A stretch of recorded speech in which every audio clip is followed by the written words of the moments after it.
My name is Juniper Vale, Junie to the few who still remember I exist. And until 3 days ago, I was the invisible engine keeping Viridian Dynamics running. Not the CEO. Not even a VP. Just the senior operations manager who knew where every skeleton was buried, which server held the real financials, and exactly how to keep the whole damn machine from seizing up when the executives were too busy golfing or blaming each other to notice the smoke coming from the engine room. I didn't start out wanting to be a ghost. I came in fresh out of grad school, bright-eyed, believing in synergy and disruption like they were sacred words. 10 years later, I'd learned the truth. In corporate America, loyalty is a liability and competence is a threat, especially when it comes wrapped in a woman's body who doesn't flirt with the right people or wear heels high enough to break an ankle. But I stayed, because I built something here. Not just spreadsheets and workflows, though I'd rebuilt their entire supply chain twice, but a team.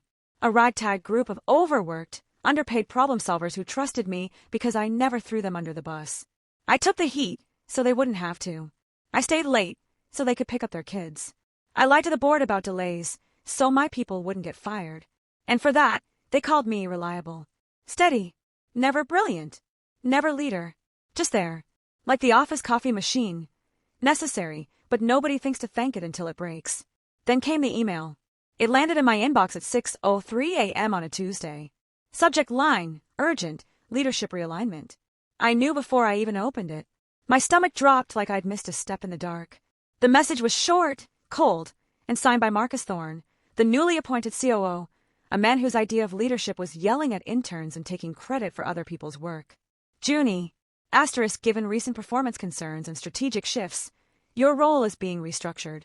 Effective immediately, you are to transition to a temporary caretaker position overseeing junior staff until further notice. Your access to core systems will be restricted. Please report to HR by 9 a.m. to discuss your new responsibilities. Marcus, caretaker position. Junior staff. Translation, babysit the interns while they strip me of everything I've built. And performance concerns. I delivered a 22% efficiency gain last quarter. My team had 0 turnover in 2 years, a miracle in this industry. But none of that mattered. Marcus needed a scapegoat for his own failed merger, and I was convenient. Quiet. Replaceable. I sat at my kitchen table, coffee gone cold, staring at the screen. My hands didn't shake. That surprised me. I thought I'd cry, or scream, or throw my laptop against the wall. But all I felt was a strange, icy calm. Like the moment before a storm breaks. I dressed slowly. Black blazer. Crisp white shirt. My grandmother's silver locket, the one she wore when she walked out of her husband's house with nothing but a suitcase and her dignity. I clipped it around my neck. Then I drove to Viridian. The building loomed over downtown like a glass and steel tombstone. I used my keycard at the side entrance, the one only facilities and security used. It still worked. For now. I took the service elevator up to the 12th floor, bypassing the main lobby where HR would be waiting with their sympathetic smiles and termination packets. My office was exactly as I'd left it Friday night. Neat, functional, humming with the quiet energy of work that actually mattered. I sat down, logged into my terminal with my usual credentials. Still active. Good. I didn't waste time. First, I pulled up the master admin portal, the one only 3 people in the company had access to, and one of them was me. Marcus thought he'd locked me out, but he didn't understand the system I'd built. I'd coded a backdoor years ago, after the last restructuring. Not for revenge. Just insurance. With a few keystrokes, I changed the building's security protocol. All executive-level keycards, Marcus's, the CFO's, the smug VP of sales, were instantly deactivated. Their biometric scans, flagged as unverified. Then I rerouted the HVAC system to their floor, cranking the temperature to 55 degrees. Petty. Maybe. But let them shiver in their $2,000 suits while they try to figure out why their fancy offices felt like meat lockers. Next, I sent a company-wide email. Not from my personal account, from the CEO's.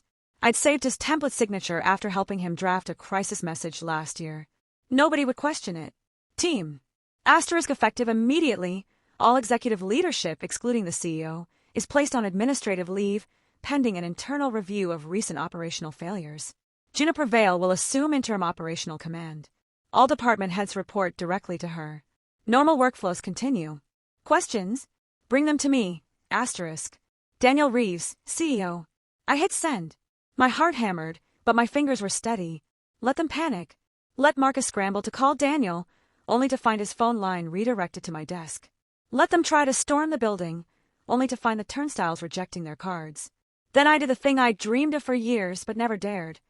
I walked into the main conference room, the war room, they called it, where billion-dollar deals were supposedly made, and called an all-hands meeting. People filed in slowly, confused. Whispers rippled through the room. Is this real? Did Marcus get fired? Why is Junie up there? I stood at the head of the table, where Marcus always sat like a king on a throne. I didn't smile. I didn't apologize. I just spoke. Some of you got an email this morning, I said, my voice clear, calm, carrying to the back of the room. It told you I was being demoted, that I wasn't good enough, that after 10 years of fixing every mess this leadership team created, I was only fit to babysit. I paused, saw the faces, some guilty, some angry, some just scared. My team, the ones who'd stayed late with me, who'd covered for me when I took a mental health day after my mom died, they looked at me like they finally saw me. Really saw me. Well, I said, they were wrong about one thing. I'm not babysitting anyone. I'm taking over. A gasp. Then silence. Thick, electric. I've locked out the executive floor, I continued. Their access is revoked. Their authority is suspended. Until further notice, I am running Viridian Dynamics. And we're going to do things differently. I laid it out. No more unpaid overtime. Bonuses tied to actual performance, not favoritism. Mental health days without paperwork. A real path to promotion for junior staff. And this was the kicker. I promised to publish the real financials. Not the glossy lies they fed investors, but the truth. Where the money went, who got paid what, how much we were really wasting on Marcus's strategic retreats in Aspen. The room erupted. Not in cheers, yet, but in murmurs of disbelief, then dawning hope. Someone clapped. Then another. Soon, the whole room was on its feet. But I wasn't done. I turned to the window, looking down at the street below. Already, I could see them. Marcus, the CFO, 2 of his cronies, pacing like caged animals at the front entrance, swiping their keycards over and over at the turnstile.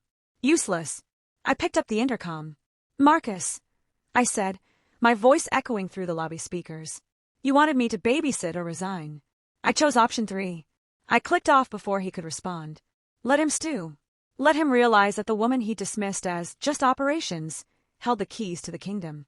Back in my office, I pulled up the live feed from the server room. Everything was running smoothly. Better than smoothly, efficiently.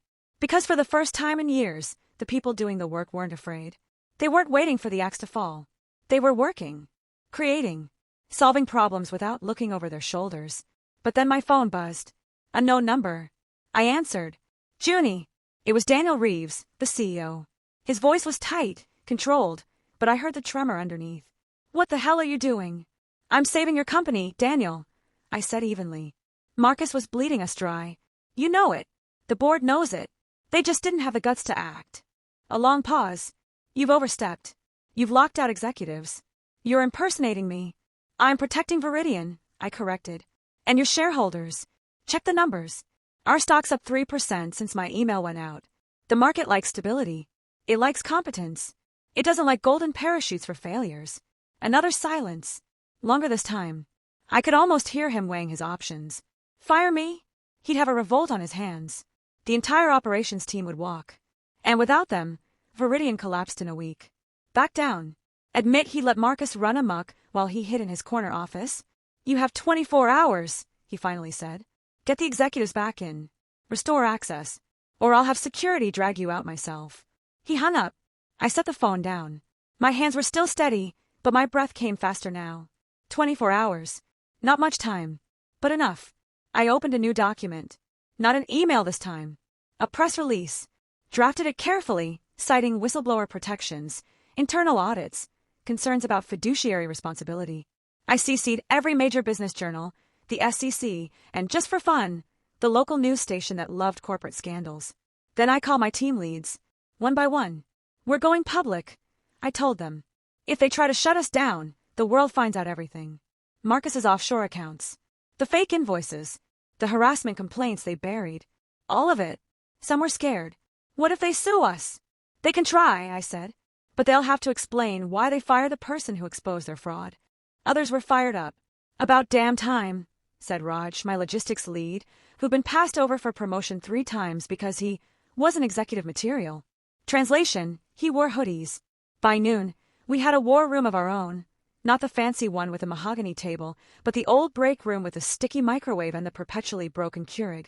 Whiteboards covered in plans. Laptops open. Phones ringing. For the first time, Viridian felt alive. Not like a machine, but like a living thing, breathing, fighting, choosing its own path. I stepped out for air, just for a minute. The rooftop garden, another thing I'd pushed for, another thing Marcus called a waste of space. I leaned on the railing, looking out over the city. 10 years. 10 years of swallowing my pride, biting my tongue, making myself small so they'd let me stay. And for what? To be told I was only good enough to watch the clock while others took the credit? No more. My phone buzzed again. This time, it was my sister. Junie, are you okay? I saw your name trending on LinkedIn. I smiled. I'm better than okay, Liv. I'm finally doing what I should have done years ago. Be careful, she whispered. These people play dirty. I know, I said. But so do I. I hung up and went back inside. The sun was high, but the real storm was just beginning. Daniel would call again. Marcus would try to break in. The board would panic. But I was ready. Because this wasn't just about revenge. It was about proving that the people who keep the lights on, the quiet ones, the doers, the ones they call support staff, are the real backbone of any company. And when you push them too far, they don't break. They rise. I walked back into the break room, where my team looked up like I held the answers. Maybe I did. Or maybe we'd find them together. All right, I said, rolling up my sleeves. Let's show them how Viridian really runs. The next 24 hours moved like a fever dream. Sharp, surreal, and charged with a kind of desperate electricity I'd never known before. By midnight, we'd done the impossible. We'd stabilized operations, rerouted client communications through secure channels, and even fulfilled a critical shipment that Marcus had let languish for weeks because logistics wasn't strategic. But the real battle wasn't in the servers or spreadsheets. It was in the silence that followed Daniel's ultimatum. He called again at 3 a.m. His voice was different this time. Less CEO, more man-cornered. Junie, he said, you've made your point. Let's talk. In person. I agreed, but not at his office. Not on his terms. We met in the empty cafeteria at 5 a.m., under flickering fluorescent lights, 2 paper cups of vending machine coffee between us. He looked older than I remembered. Tired. Human. You could have come to me, he said quietly. Could I? I asked. When you let Marcus fire 3 women last year for reporting him. When you approved his leadership bonus after the Singapore deal collapsed because he ignored my risk assessment. You didn't want truth, Daniel. You wanted peace. And I was the duct tape holding your quiet together. He didn't argue. Just stared into his coffee like it held answers. Then he slid a folder across the table. The board's emergency meeting is at 9. They're voting on whether to terminate you or promote you. I almost laughed. Based on what? Based on this. He tapped the folder. Inside were printouts of our stock surge, client retention stats, and, most damning, a leaked internal memo where Marcus called the operations team replaceable cogs. You leaked this? I asked. No, he admitted. Your team did. Sent it to every board member with a note. Asked Junie what really keeps Viridian alive. I felt a lump rise in my throat. They hadn't just followed me. They'd fought for me. At 8:45 a.m., I walked into the boardroom, not the war room, but the real one, high above the city, all glass and gravity. The director sat stiffly, faces unreadable. Marcus wasn't there. Good. Daniel stood. Juniper Vale has assumed operational control under extraordinary circumstances. Her actions were unauthorized, but not unjustified. He paused. In the past 36 hours, Viridian has operated more efficiently, ethically, and profitably than it has in 3 years. The question isn't whether she broke protocol. It's whether we've been rewarding the wrong people all along. Then Eleanor Cho, the only board member who'd ever asked me my opinion, leaned forward. Junie, if we offer you the COO seat, what's your first move? I didn't hesitate. I dissolve the executive tier bonuses. Redirect that money into a skills equity fund, training, childcare support, mental health coverage. And I promote from within. Raj from logistics becomes head of global supply. Lena from data analytics gets my old role with full P&L authority. And every intern gets a path to full-time, not just coffee runs. Silence. Then Eleanor nodded. Seconded. One by one, hands rose. Not all, but enough. Marcus was gone by noon. Not fired. Not yet. But escorted out with a severance package so quiet, so bloodless, it was almost poetic. No press. No scandal. Just a man who thought power was in the title, not the work, walking out the side door with a cardboard box and a reputation in tatters. I didn't gloat. Revenge isn't sweet when you've tasted justice. 2 weeks later, I stood in the same rooftop garden where I'd once wondered if I'd ever matter. Now it was full. My team, their families, even a few wary executives who'd stay because they believed in the new direction. We'd turned the space into a real garden. Tomatoes, herbs, sunflowers. A place to breathe. Lena handed me a glass of sparkling cider. To the woman who locked the door, so we could build a better one. I raised my glass. To the people who kept showing up, even when no one saw them. Later that night, alone in my new office, still the same room, just with a door that finally locked, I opened an email from a young woman in our Mumbai office. Ms. Vale, I saw your speech at the all-hands. For the first time, I don't feel invisible. Thank you for proving that quiet strength isn't weakness, it's strategy. I typed back. You were never invisible. They just refused to look. I signed it Junie, and for the first time in 10 years, it felt like enough. Viridian didn't become perfect overnight. There were still late nights, tough calls, moments of doubt. But something had shifted, not just in the org chart, but in the air. People walked taller, spoke up, trusted each other.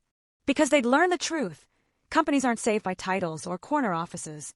They're saved by the ones who stay when it's hard, who care when it's inconvenient, who lock the door not to keep others out, but to protect what's worth building inside. And me, I'm still here.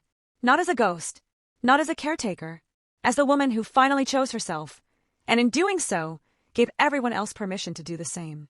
6 months later, Viridian Dynamics was unrecognizable, not in name but in soul. Profits rose, yes, but so did morale, retention, and something rarer, pride. People didn't just work here, they belonged. I never wanted a throne, just a seat at the table where decisions were made with conscience, not just spreadsheets. And now, every Tuesday I host Open Floor in the old break room. No titles, no agendas, just real talk over terrible coffee. Marcus, he resurfaced at a rival firm. Last I heard, he demanded his assistant schedule his dry cleaning during a board meeting. Some people never learn. As for me, I still wear my grandmother's locket. But now, when I walk through the lobby, people don't look past me. They look to me, not because I took over, but because I finally let them see me. And that, more than any revenge, was the real victory.